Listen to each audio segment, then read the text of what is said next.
How's it going, everybody? Will Robson here. You can check out my work at facebook.com/RobsonINK. So this is the final part in my pin-up series for the book Lady Frostblood, and the book is actually available now on Comixology, so you can go read it by clicking the link in the description below. And I actually got a A- from an IGN review, so that's really exciting. And the book's written by Alan Hayburn. I believe that's how I pronounce his name. I don't know if it's Hayborn or Hayburn. I think it's Hayburn. And I'm going to actually be collaborating with him on another book of his, which I will be starting at the beginning or middle of April. And that should be out sometime in the summer, so that's going to be really exciting. I can't say much about it right now, but I will keep you posted because I'm sure I'll be making a million videos of me drawing it. So this whole pin-up in the end took, I think, 13 to 14 hours to do, and that's my pretty much standard time for doing anything sequential or any artwork. It just usually takes 14 hours. Now I don't mean 14 hours of, you know, in a day, hanging out, relaxing, you know, taking my time with it. I mean 14 hours of solid work, as in this video, the whole series was recorded 14 hours over, I think, about a week and a half to 2 weeks. So here I'm sort of doing my checkered rendering, and I really like this rendering because you can really, when you zoom out, you really see a sense of grey. And essentially all I'm doing is stacking these feather lines, where I'm pulling these feather lines into the shadow, and the feather lines wrap around the form that I'm drawing, and by that I mean his, you know, I'm trying to draw everything as a three-dimensional object. So all of his clothes, all the wrinkles in them, think of them like little sort of sausages or tubes, and these lines have to wrap around them. It's like drawing three-dimensional grid lines, like when you see old video games. You see these sort of grid lines around everything, or 3D polygons. I'm essentially just doing the same thing but with inks. So I'm adding a bit of rubbish in here. It's funny because I've drawn so much rubbish for projects recently, so I'm getting much better at it. So I tried something new with my garbage bags, so I made them a bit more crinkly, and I really liked the effect that I got from it. And I was going to add render lines in them, but I figured no, I don't want to get too muddy. I'm stopping putting these little tick lines on every little thing, because A, it sort of makes everything a bit hard to see, and B, it's a lot more work that doesn't necessarily need to be there. I can still achieve the same cool effect with my rendering without having to render every little thing. So what I'm doing here now is I made a new layer below, and I changed the color to blue. And what I'm doing is these are going to be foreground objects, and I'm going to start drawing the background. So I'm sort of drawing in blue everywhere so that I can fill it in with white, and then make new layers under that, so everything that I draw cannot be touched on that layer. This is one of the great advantages of working digital. A, you can erase anything at any point, and B, you can do these little tricks that sort of get you to where you need to go. So here I'm chucking in my perspective ruler. I think the perspective is a bit off from my original idea. I should have made that vanishing point a bit further away. You know, I should have made the vanishing point off of the page, because it would have been better, but it still turns out the way I wanted it to. So instead of drawing those background people first, I just had to chuck in all of the background and shade it first, because I wanted to know what my sense of blacks were, and by that I mean I wanted to know how much shadow I was going to have on the page, because I didn't want to put these background guys too much in shadow, otherwise you might not have been able to see what's going on. And here's what I used to do, and I decided to try something new, is I would draw these bricks in like this, and I'd leave them like that. I wouldn't add texture to them, I just made them a pattern.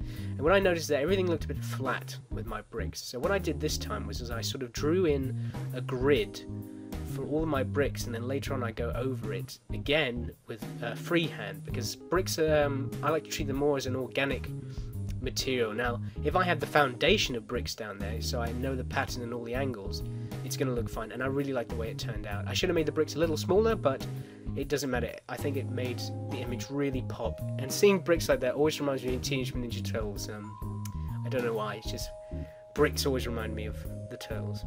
So here I'm just chucking more grid lines down. I've started to do this as well to try and add a bit of balance to my drawings, so that when I go in an ink, I know where to put windows. I know that all the windows and doors line up. Here the orange I'm doing is for the other bricks. just so that before I even go to the inks, there's just something there, like my pencils, that tell me this is what I need to do. Now, I didn't do any of this in the pencil stage because I feel like that's a waste of time. The pencil stage for me is more of the rough stage to just get the basic idea down of what I want to accomplish.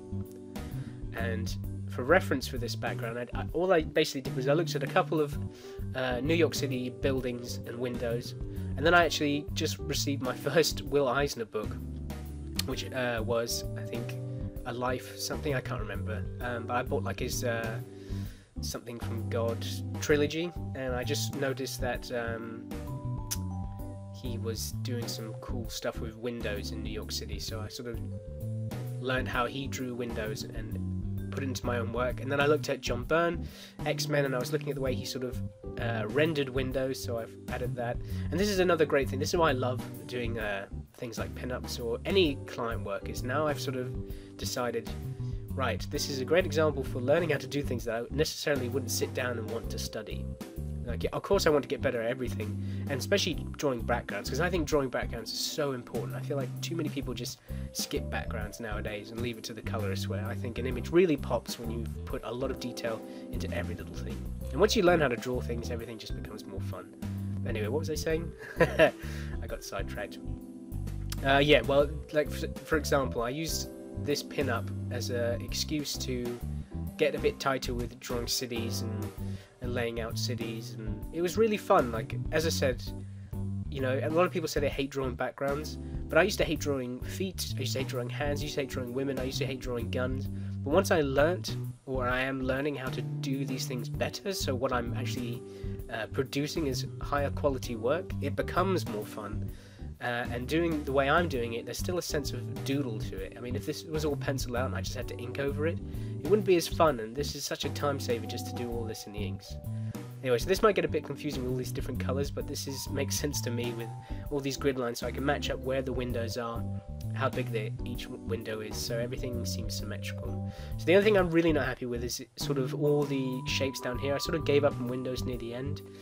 And there's all of these huge lines that a building necessarily wouldn't have unless it was a warehouse.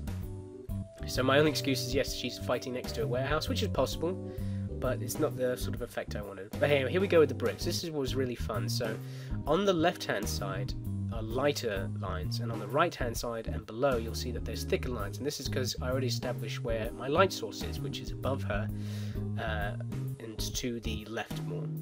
And just adding this little bit of light weight onto each of these bricks, and sort of not drawing perfect bricks, but these sort of splodgy, chucked together bricks, I think really pulled the piece together nicely.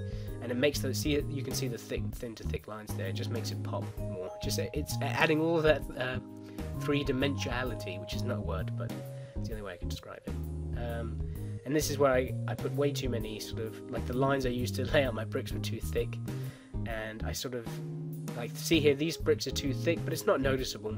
Like, I wish I would have done these smaller, but I'm quite happy with the effects in the end. And I'll definitely be drawing bricks like this from now on, because I look at some stuff that I only did about a month ago with all these brick walls, and it looks flat. And I don't want flat artwork, I want poppy artwork, I want in-your-face drawings. That's the whole point of art to me. That's why I love Jack Kirby and Tom McFarlane, because these guys just shoved art in your face. And that's what I want to do. So here you see I'm spotting all blacks. I've sort of combined all the layers so I can fill everything in, and it's giving me a better sense of where there's too much darkness and where there's too much light. And if you can see, there's way too much darkness back there, but luckily that area is going to be mostly filled with pretty white figures. And this is all this sort of rendering I've picked up on, like, things like flat objects. Instead of drawing like flat unorganic objects, you see I have a sort of curve of tick lines, and I find that sort of brings out a nice bit of texture. I do it on the ground as well, like that. You see those curved tick lines, and they sort of are all pointing to the middle of whatever this object I've created is, and it just brings a nice sort of bit of texture to it. Instead of just drawing flat render lines, it looks better. So here I sort of made a new layer, and I was putting a bit more rubbish in, and I thought that these looked really crappy, but when you zoom out, they're so tiny. I mean, they're smaller than the tip of your pinky. So by the time I was done with that, I added a little grid. What are they called? Sewer entrance. I can't remember. to it, so that was good. And I just want to say thanks to Scott, I think his last name's Shriver, because he always gives me little feedback on things I can improve on in my work, and he said when I posted this to make the lines thicker on the hand and the foreground so it pops more, which I do actually do, but you won't see it in this video. Right there I was trying to make a glove for it, because that I think is the worst part of this image, is that hand down there. But it's not the focal point, so it's not the thing you'll see when you first start. I mean, that hand and face in the foreground are just for adding foreground, middle ground and background, and adding a bit more depth. And it's all pointing, like the gun is pointing to like down to where the guy's back is arcing and his face is obviously pointing towards her. So here's the final part of the image where I'm chucking in these background guys, and I didn't add too much detail to them because I just wanted them to well, I didn't put them too much in shadow because I didn't want them to sort of disappear into the background. And I only actually made one of their hairs black in the end because I just wanted to bring a bit more light into the piece. Otherwise things would have been too dark and muddy. And I had a huge study session about hands last night, so I've sort of changed actually the way I drew hands after this piece. I was looking at a lot of Capullo and Art Adams, and I can't remember his name, but the guy that draws Black Sad, which is a fantastic noir book. And I just want to say, yeah, thank you for all the people that responded to Happy Sketch Time about my gridlock story. I've actually been talking to the writer of The Standard, Mr. John Lees, and he really helped me flesh out a fantastic story. So hopefully, starting in the summer, I'll actually be making my own create-your-own comic book, which is really exciting, which will be paid for by creating comic books. So I mean, that's nuts. I feel very happy that I'm actually working as a professional artist. It's pretty exciting. I'm just happy that my artwork's getting better, because you could look at my artwork from 5 months ago and I'm a completely different person. And that's just sticking to it, drawing every day, all day. So eventually I'll draw for Marvel one day. Let's hope about that, or DC. I'll draw for Marvel for a bit, and then I'll draw for Batman for DC. You know, that's how it goes. You know, as I said before, it's not impossible to follow the dream that I'm following, because I can only get better and I can always continuously submit my portfolio. It's not a one-shot type thing. Anyway, I'm really happy with the way this turned out. I think it's really poppy. For some reason it reminds me of Teenage Mutant Ninja Turtles, which is always a good thing. I think I nailed... oh yeah, you'll see me do something with my signature where... right here. John Byrne does like this circle around his signature, and I was trying to figure out if I wanted to do like the ripped material like Tom McFarlane, or the circle, and I think the circle works with my signature the most. So yeah, that is the pinup, folks. Thank you very much for watching. The next batch of video series is going to be creating a comic book cover for the book Meta Rising. So thanks for watching. Check out my work at facebook.com/RobsonINK. See you guys. Toodle bums.